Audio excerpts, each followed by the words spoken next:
বিশ্ববিদ্যালয়ে দীর্ঘদিন ধরে কোডিং সিস্টেমটা হচ্ছে স্থবির হয়ে আছে।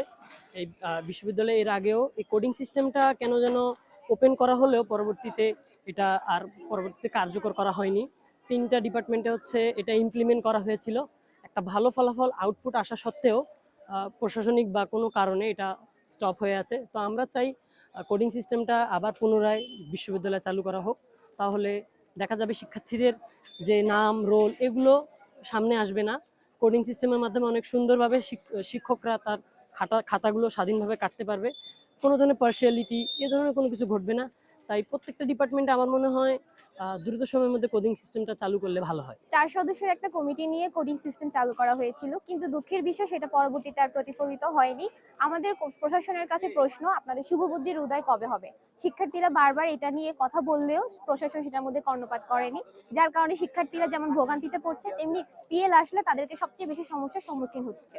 আমরা প্রশাসনের কাছে জানতে চাই তারা এই বিষয়টার সমাধান কবে করবে, কবে আমরা মার্ক টেম্পারিং থেকে রক্ষা পাবো। আমরা কোডিং সিস্টেমটা এই জন্যই চাই যেন আমাদের যে যখন টিচাররা আমাদের খাতাগুলো কাটতেছে তখন টিচাররা নিরপেক্ষ থাকুক, আর আমরাও এটা মনে করব যে কোডিং সিস্টেমের মাধ্যমে টিচার যেহেতু কাউকে চিনতেছে না, তাহলে স্যার এখানে সবাইকে নিউট্রাল ভাবে জাজ করছে। এইটুকু জিনিসের জন্য আমরা যে কোডিং সিস্টেমটা চাই। 2026 সালে এসেও আমাদের ডিজিটাল সিস্টেমের পরিবর্তে আমাদের অ্যানালগ পদ্ধতি ব্যবহার করা হচ্ছে, যেটা শিক্ষার্থীদের জন্য একটা ভোগান্তির কারণ হয়ে যাচ্ছে।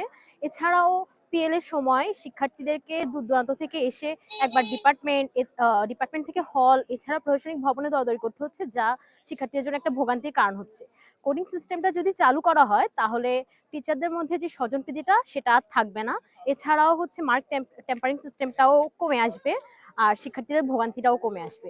তো প্রশাসনের কাছে আমার এই দাবি, কোডিং সিস্টেমটা খুব দ্রুত চালু করা হোক, যাতে করে শিক্ষার্থীরা উপকৃত হতে পারে। কোডিং এবং ডিকোডিং এর ব্যাপার যেটা তোমরা পরীক্ষার ক্ষেত্রে চাচ্ছ, তো আমরা কন্ট্রোলার অফিসে আলোচনা করব। আলোচনা করে কেন এটা বন্ধ আছে খোঁজ খবর নিয়ে আমরা যারা স্টেক হোল্ডার আছে, স্টুডেন্ট এবং শিক্ষক এবং ছাত্রছাত্রী, এটা আমরা চালু করার চেষ্টা করব।